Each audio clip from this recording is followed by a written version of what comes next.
Ladies and gentlemen, as we begin our services, if we can please kindly turn off all cell phones or electronic devices, or please place them on silent. Thank you.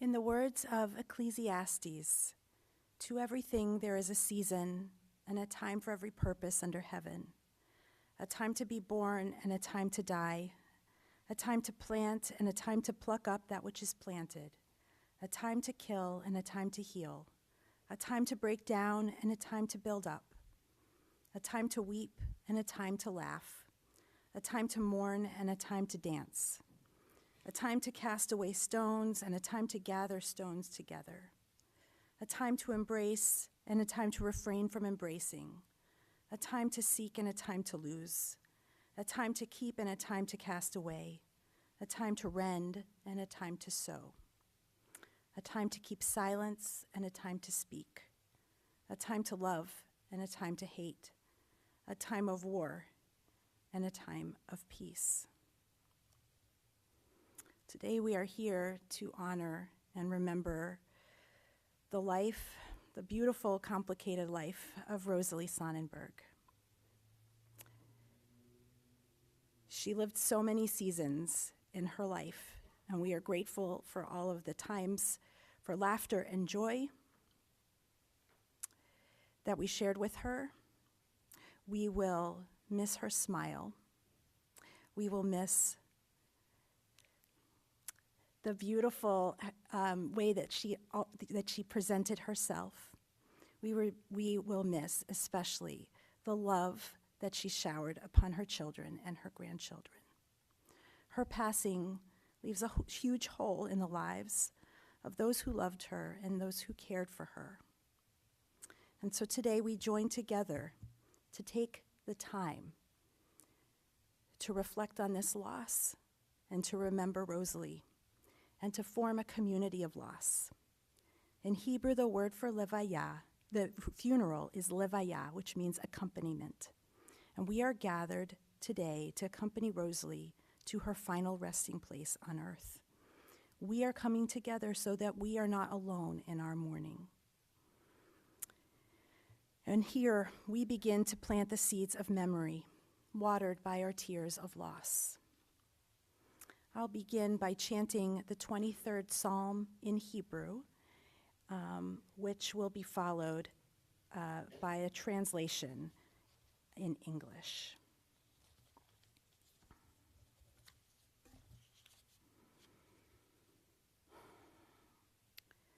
Mizmor leDavid, Adonai roi lo echzar, bino deshe yarbitzeni, al mei menuchot yenachaleni. Nafshi yeshovev, nafshi yeshovev, yancheni b'maglei tzedek leman shemo. Gam ki elech begets al mavet, lo irara ki ata imadi, shivtecha umishantecha, shivtecha umishantecha, hema yenachamuni, taroch lefanai shulchan, taroch lefanai shulchan, taroch lefanai shulchan, neged tzorerai, disha v'shemen roshi, dishanta v'shemen roshi, kosi revaya, kosi revaya.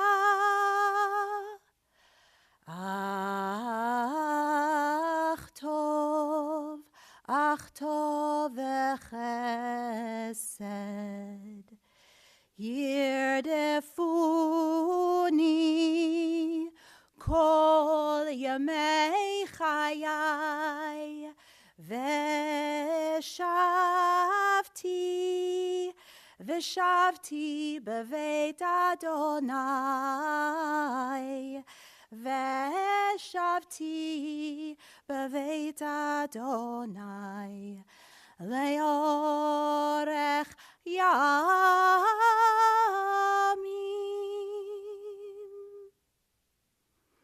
A Psalm of David. Adonai is my shepherd, I shall never be in need. Amidst the choicest grasses does God set me down. God leads me beside the calmest waters and restores my soul.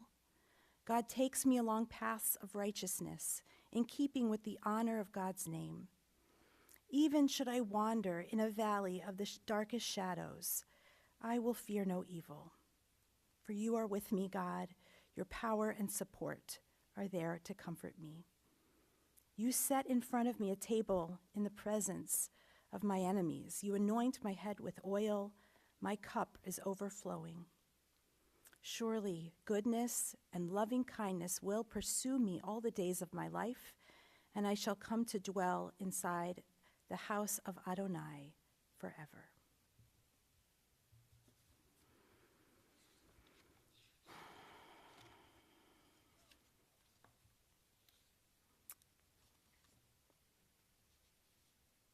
So the heart of a Jewish funeral, besides being about burial and laying our loved one to rest, is about remembering and honoring them. I'd like to call up first Rosalie's younger daughter, Barry.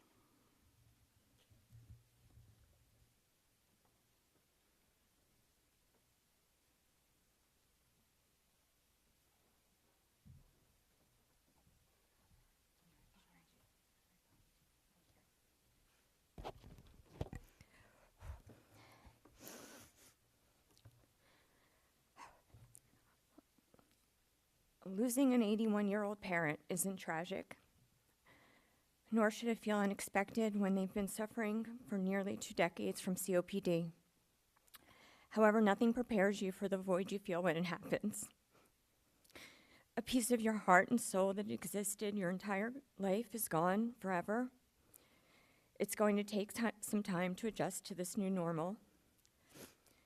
I know my mom was suffering, and her world grew extremely small. Simple things she loved to do, she could no longer do.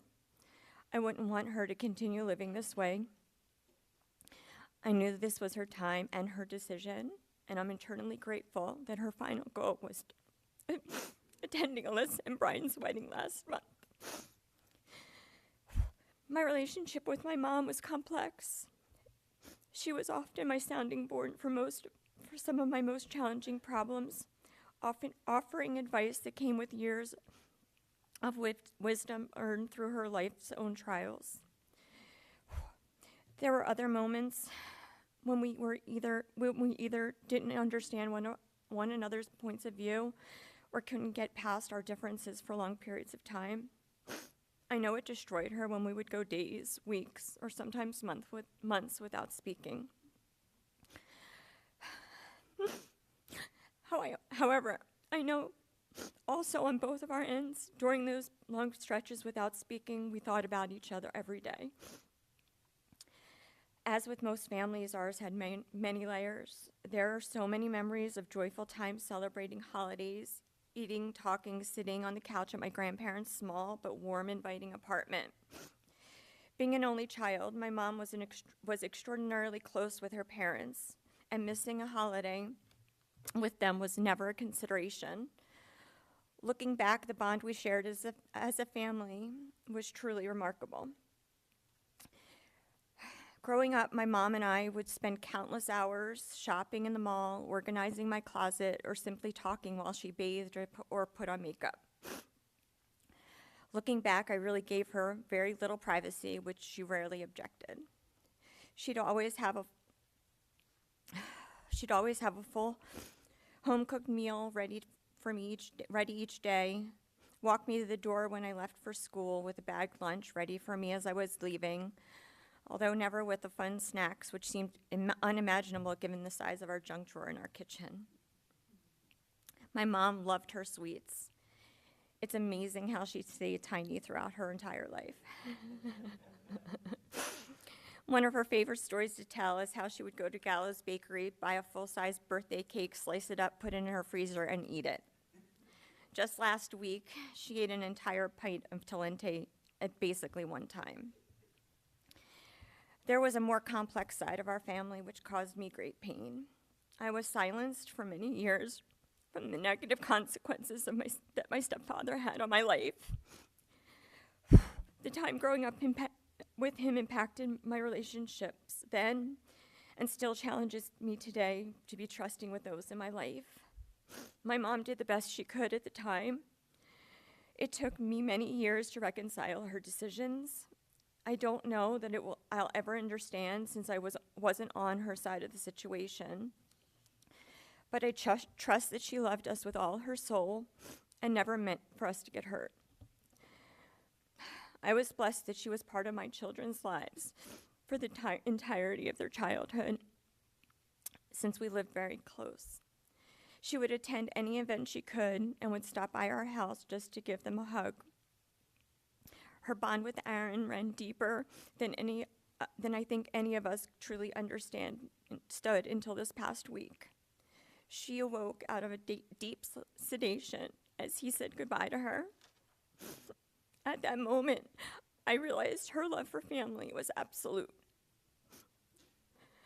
Over the last few years, my mom was fortunate to once again find companionship. I'm grateful she was not alone during COVID. I'm grateful she had someone in her life to share her fears of her disease. I'm grateful she had someone to assist her with regular chores, and she felt reaching out to Mindy and me was burdening us, even when we told her we were happy to help. Unfortunately, due to the challenges of our past and the dynamics of that relationship, she and I were robbed of some valuable time. I believe things happen for a reason. I'm very sorry her companion died when he did, and I know she was heartbroken. However, after that chapter ended, my mom and I were able to repair some of our recent wounds. We had dinners together, many conversations about topics big and small, and we were both just so grateful to have had that time together. Nothing made me happier than having her share in Alyssa's shower and wedding. I know both of those events were heavily on her mind for many, many months. I was in awe of her attending both, and she looked fabulous doing so. I know my mom was tired of fighting this disease. I believe she felt she accomplished all of the milestones she set for herself. I wish with all of my heart she had more fight in her, but I'll be internally thankful to have been able to repair some of our open wounds.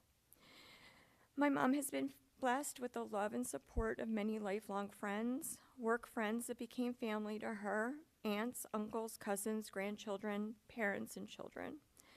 However, I believe she struggled with a few of the less proud decisions in her life over the last few weeks.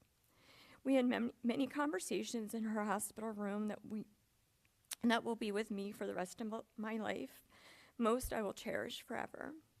However, she said to me just last week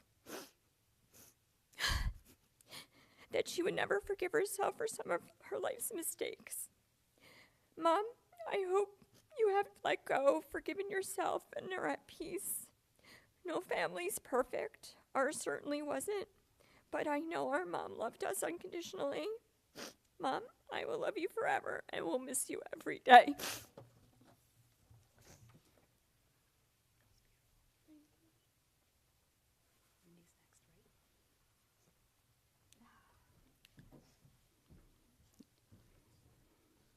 Now I want to call up Mindy, Rosalie's elder daughter.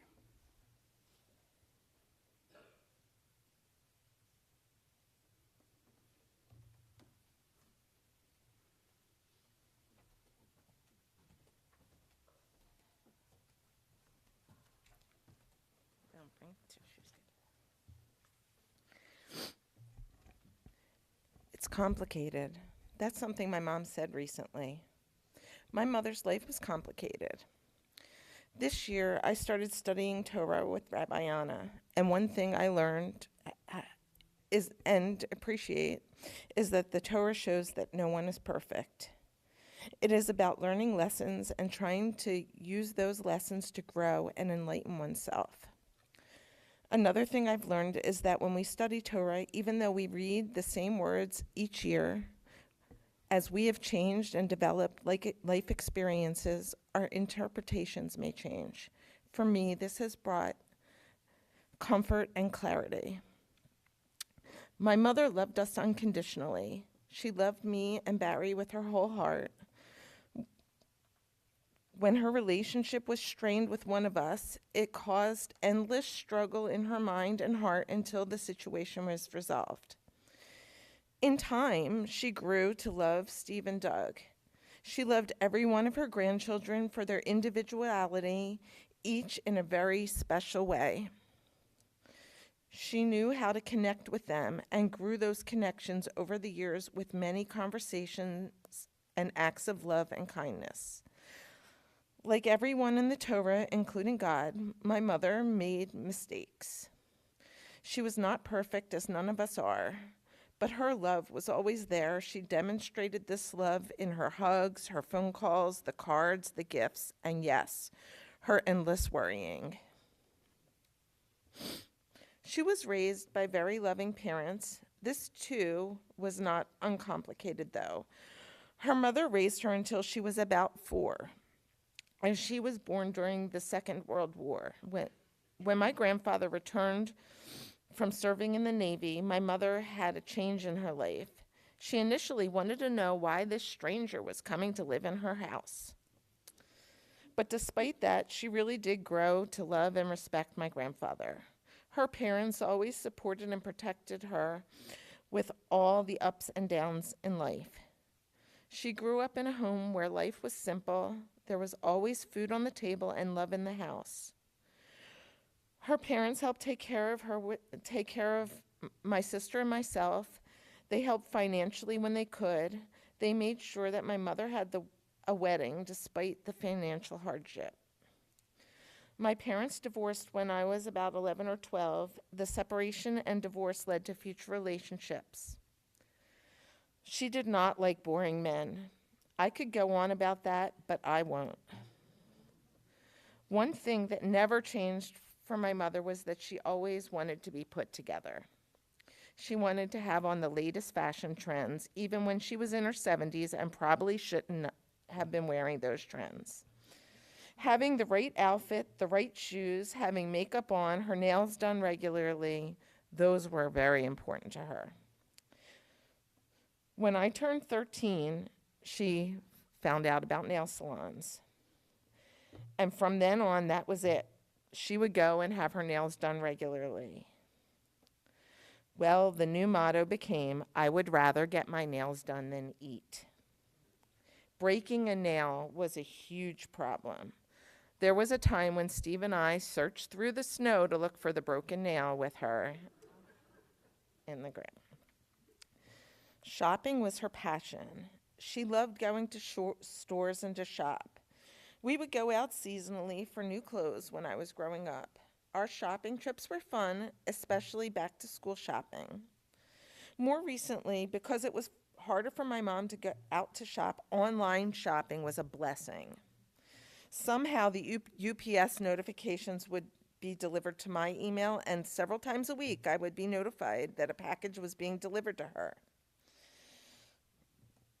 I was not the kind of shopper my mother was. She would buy things, return them. I think she thought of this kind of like a sport. For her, that part was fun. I didn't like returning things, but Barry's much better at that than I am. My mother loved shoes. Her shoes needed to be organized. They needed to be switched around based on the season. She would go through the shoes and direct me where to put them, and they all had their own boxes, which they were housed in. For this season, we had to have the right spot for them. The winter boots had to go up in certain closet in the summertime and come back out again. As she became more frail and her feet swelled, she wasn't able to wear as many of the shoes. She would find friends and family that she could give her beautiful shoes to, but she kept her favorite ones in hopes that someday she would be able to wear those again. She enjoyed working at J. Roberts. She loved selling jewelry. She loved talking to the customers and getting to know them. She wanted to work. She had a passion for sales. As her COPD worsened, she needed to cut back on her hours, but she was still working up until COVID. She still missed work. Just last week, she was talking about how much she missed working at J. Roberts. She made some really great friends there, and she always cherished those friendships. My mom was finally able to become independent of men in her late 50s. She bought a condo, which she currently owns. My grandfather gave her a bit of a hard time because he thought she spent a little too much money for it, but she stood her ground. Ultimately, it was one of the best decisions she ever made. She loved that condo. She felt comfortable there. She even refused to leave when 3 little mice entered her condo. I would never be able to go to sleep knowing that there was a mouse running underneath my bed, but somehow my mom managed to power through. The mice eventually were caught and were removed, but Steve commemorated the mice with wood-turned mice, and I said to him, she's going to hate that gift. I really thought she would hate it, but she said to Steve that was one of the best presents she ever got. My mom was good at making friends. She had several wonderful friends that she's had over 50 years. Those friends supported her through many ups and downs in life. I am grateful for her friends who've kept in touch with her through the years. She cherished the friendships, and even though it's been more difficult recently, she spoke with many of them every day. As Barry had earlier said, my mom had a sweet tooth. We always had candy in the house when I was growing up, and she always had a candy dish filled in her condo. I remember when I was young, she would take an afternoon nap, and as she was resting, sometimes I would sneak down to the candy drawer. She had bionic hearing because I would hear her hollering down, "Mindy, get out of the candy drawer." Yes, I too have a sweet tooth, but I didn't keep my girlish figure as well as my mother. Just last week, she requested a Talenti mint chocolate chip gelato, which Alyssa gladly picked up for her, and she ate the entire thing in one day. The past few years have been hard. Her breathing got worse, but despite her breathing difficulty, she had goals. She found out that there was a procedure at Temple, and she wanted to see if she could be assessed for that. We went there. She had a battery of tests. Then we met with the pulmonologist. He told her that at this time she was not a good candidate for the procedure, and that really took the wind out of her sails. But despite that, her goal was to get to Alyssa's bridal shower and ultimately the wedding. She made it there and looked beautiful. And she was happy, but realized that she wasn't the same person. After her COPD worsened and struggling over a week, Barry was able to convince her to go to the ER. From there, it was 2 weeks of exhaustion for us. And ultimately, my mother decided that she wanted to go on hospice. We talked and talked and talked. She bravely told us her wishes. She connected with friends to say goodbye. It was both heartwarming and tragic at the same time. Once she said her goodbyes, she still wrestled with some regrets and remorse prior to passing. For me, it was very hard to watch. I am going to miss her forever, but I am glad she is no longer suffering. Thank you to all the family, friends, and medical staff that were there for my mother. I will be forever ever grateful.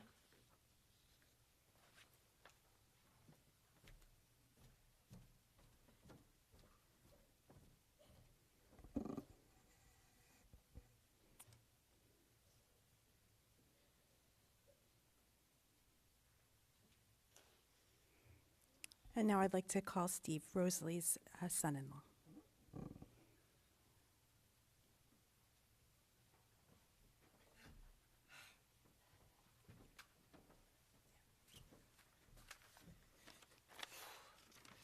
We're going to see if I can get through this. Rosalie. We had an agreement. I understand what happened, but it still hurts. Rosalie and I had an agreement that after Liz and Brian's wedding last month, that she would still be here for us. I miss our talks. The looks she used to give me sometimes that I was crazy, and she might have been right about that. Or the hugs that we were saying hello and goodbye. Rosalie will always be with us now, in our hearts and in our memories.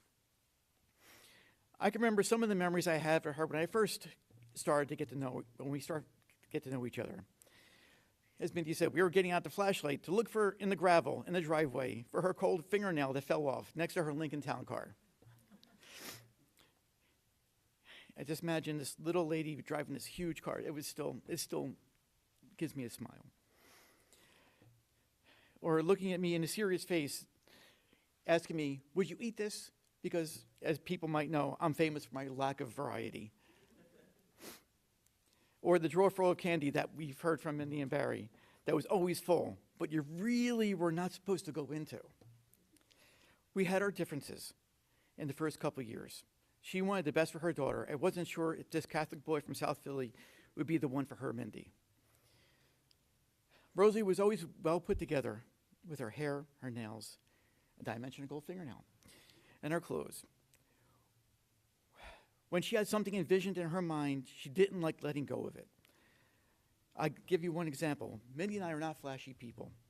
And when we picked a simple venue for our wedding, she kind of disagreed with that. She said, nope, nuh-uh. Rosalie wanted to have a celebration, and one night I was asked to come to the house. Little did I know that I would be ushered to this caterer where they would show off the venue and they would show off the chandeliers, and my name somehow became Mr. Silverman. That's okay. In the end, she was right. It was a beautiful event, just as she had in her mind. I have known Rosalie for over 40 years, which does not seem possible. We had our ups and we had our downs, as we are both very stubborn people. We respected each other and loved one another. Was she perfect? No. Was I perfect? No. She had her flaws, but we all do. I love my mother-in-law, and I will keep a lot of memories with me. Some things like the connection that she had with my son, Tyler. She understood his passion for watches that I cannot, so I'm happy that he had that for her. For her doing her makeup, sitting on the floor for almost her entire life until the last few years where she couldn't get down to do it. And it took us a lot of prodding for her to be able to sit up in a chair. Rosie liked things in place and tidy. And how my brother-in-law Doug and I would just go to her mirrored wall and put our fingerprints. just to wait for her to look, and she would shake her head at us. She got mad is right. And we kept on doing it. The day she described her clothing collection to me, this section is for my blue dresses, this is for my green dresses, this is for my beige dresses. And I would go, okay, I have a blue shirt, a green shirt, and a beige shirt. And family holiday dinners with Grandma Methel and Grandpa Perry in Delran.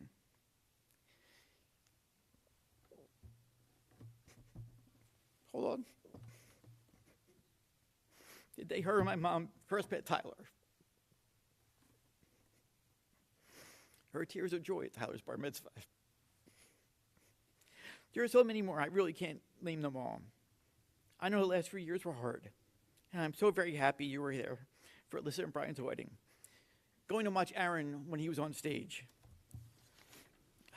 or to being with Tyler and Jay Roberts as he looked at watches that then they said, "Oh, don't tell Mindy and Steve that he was here." I am so glad we had Passover dinner, and the faces she made when when Mindy was going through Haggadah, when she was hungry and she just didn't want to wait for the prayers to be said. Finally, I would just miss her hugs. They kept on getting shorter and shorter and shorter, but she always gave a big hug to say thank you and I love you. You will never be gone. Thank you.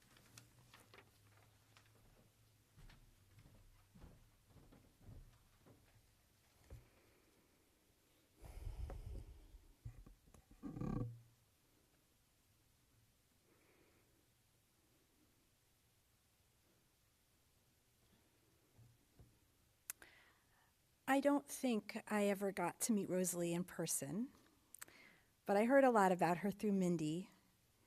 And yesterday, when I met with Barry and Doug and Stephen and Mindy for a while, I now feel like I know Rosalie well too. They started by sharing with me a recent recording of Rosalie's voice because she wanted to talk to me. So there she was, speaking over the noise of her oxygen machine with a message that she wanted me to know and to say here today.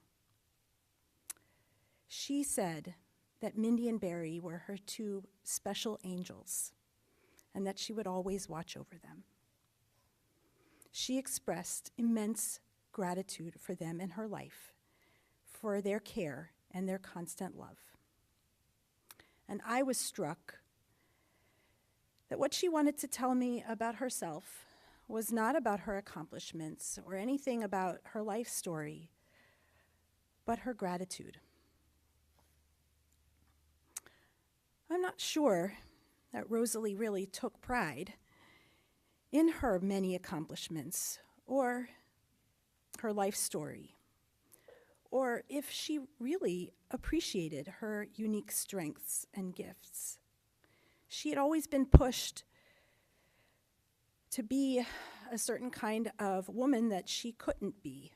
She'd been pushed in certain directions that didn't bring her satisfaction, and so she had to forge her own path. And when she ultimately did find work that she loved, meaningful and satisfying work that she was good at, there was still a piece of her that felt like it wasn't enough, that she wasn't enough. But always, she knew that she got the two most amazing daughters through the grace of God, whether she felt like she deserved them or not. Some people take their treasures for granted, but not her. She made mistakes in her life. Sometimes they were terrible ones that caused unintended harm. And still, her family and her loved ones did not abandon her and continued to love her. And for that, Rosalie knew just how blessed she was. And so at this difficult time, let us focus on that love, a love that motivates us to be better people, that encourages us to chart new scary pathways for ourselves that were never modeled for us, that shows us that we have worth, that we are more than our shadows and our fears. And that pushes us ultimately toward forgiveness, a redemptive love.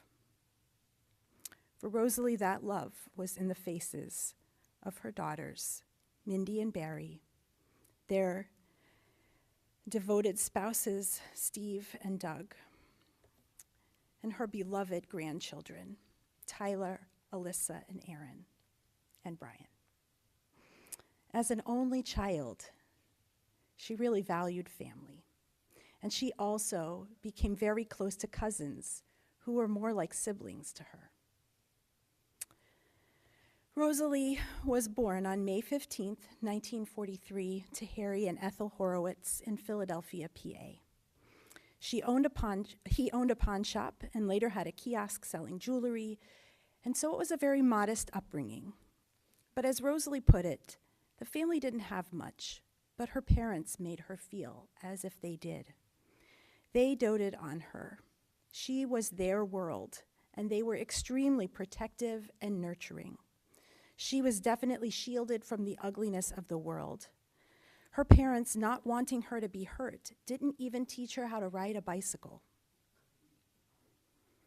She attended Germantown High School, and soon after graduation, she met Stanley, who she married in 1963 at the tender age of 20.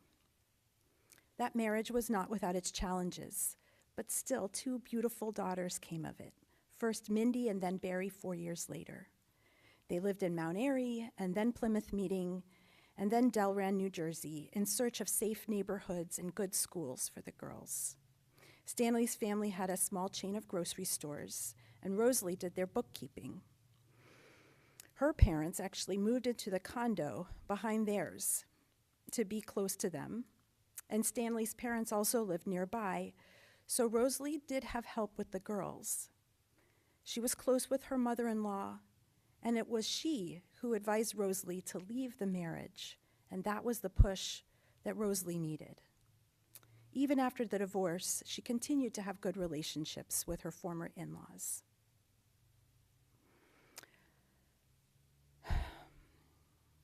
Rosalie worked really hard at keeping up appearances and trying to make a life for herself and her daughters.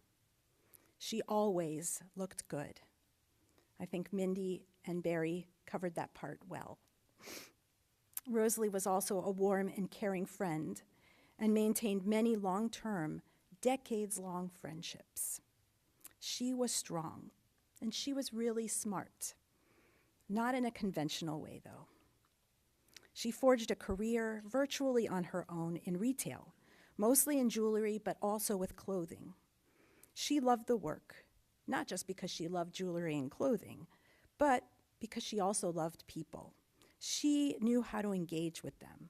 Her colleagues at work became like a work family to her. Customers quickly became friends. Even now, though she hasn't worked since the start of the pandemic, which was the thing that made her finally retire at age 78. Yeah, you know what I meant. Mindy and Barry are still hearing about people who would come in and ask for her. And also when it came to parenting, she was doing it largely on her own, without a map. She chose to focus on what she could manage, what she could control, what was beautiful. And that is not a bad thing. She made dinner every night, and she enjoyed cooking. She cleaned her home and did laundry obsessively. Barry and Mindy would say that if they came out of the bathroom, she was going into it with a cleaner and brush. They had holiday dinners regularly with extended family. And Barry and Mindy always knew that they could come to her with their problems, to be real and talk about things going on in their social lives. There was a veneer of normalcy that enabled them all to function. But there was constantly this underlying sense of chaos that Rosalie worked hard to keep at bay. Because she didn't know, ultimately, how to be on her own and be comfortably independent. And so because of this, she didn't make great relationship decisions, and she ignored red flags over and over again. And so she got into another relationship that took the family to Cherry Hill. Barry was then in 3rd grade. It is hard to know exactly what to say about this period of their lives. The word is that it was complicated. Mistakes were made, and great harm was done. And we know that Rosalie had to live with the consequences of that harm for the rest of her life. I share all of this with love and so much compassion.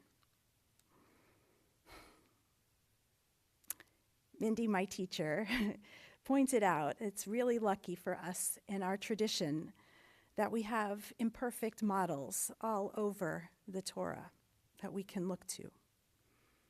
As we see, we are all doing the best we can with the tools that we are given. We all have to live with the consequences of our decisions. We all have to live with regret. And sometimes the beautiful aspects of our life, our blessings, we appreciate more and we don't take for granted because of the shadows we have seen and experienced. And perhaps this contributed to the beautiful relationships that she nurtured very intentionally with each of her grandchildren. When they were young, she reserved every Thursday afternoon to care for them. She was very involved as a grandmother, and she made each of them feel special. Tyler treasured his relationship with her. They were both into bling, into certain brand name wristwatches such as David Yurman and Breitling. I hope I got those names right, Tyler.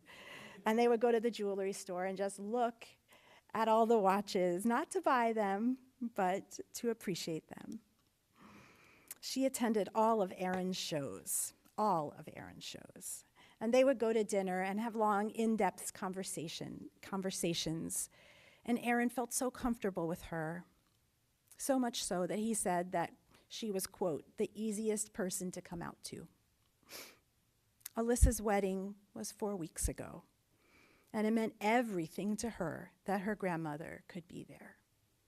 And it meant the world for Rosalie to be there, even though at that point she was very, very sick. But as always, she looked her best. After 15 or 20 years of being single, Rosalie met Larry 5 years ago, right before the pandemic, and they quickly decided to live together. And that was a difficult thing for her daughters to adjust to, for many reasons.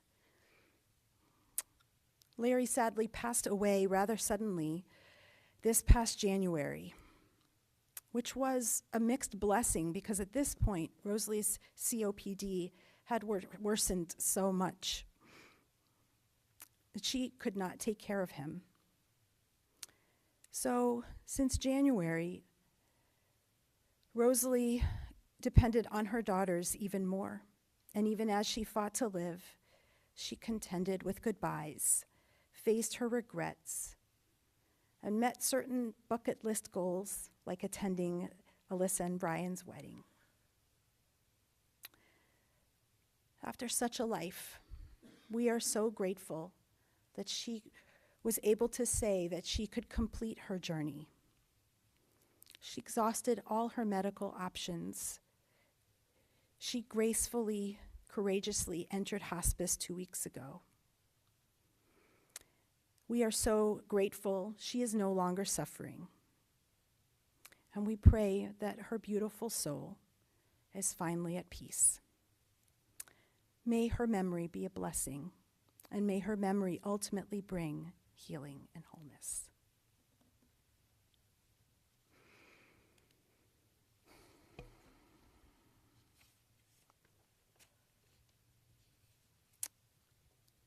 At this time, I would ask that we all rise for El Malei Rachamim, a prayer for Rosalie's soul.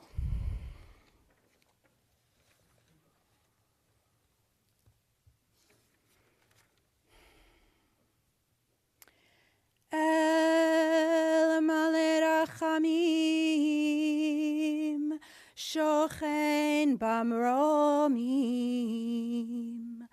Hamtzei Menucha Nechona, Tachat Kanfei Hashchina,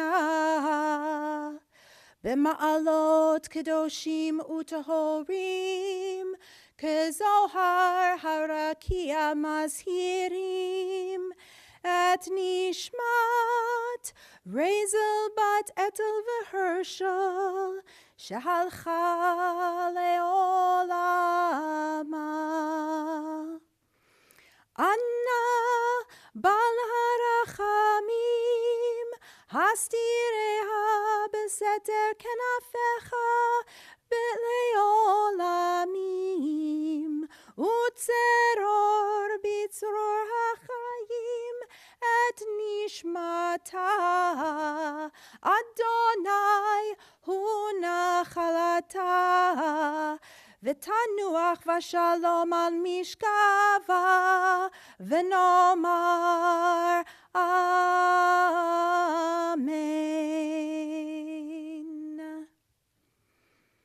God, filled with mercy, dwelling in the heavens' heights, bring proper rest beneath the wings of your Shekhinah, amid the ranks of the holy and the pure, illuminating like the brilliance of the skies, the soul of Rosalie Sonnenberg, Razel bat Etel v'Herschel, who has gone to her eternal place of rest.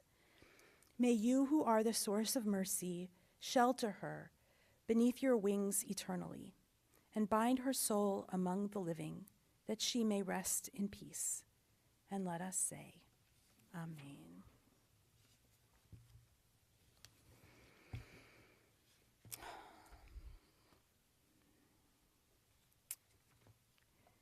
Please remain standing, and I would invite, the pallbearers to come forward, such as they are.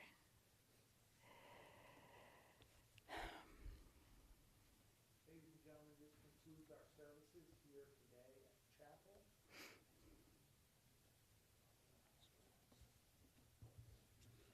From here, we will be going in procession over to Chabot Memorial Park in Lower Moreland Township, Pennsylvania.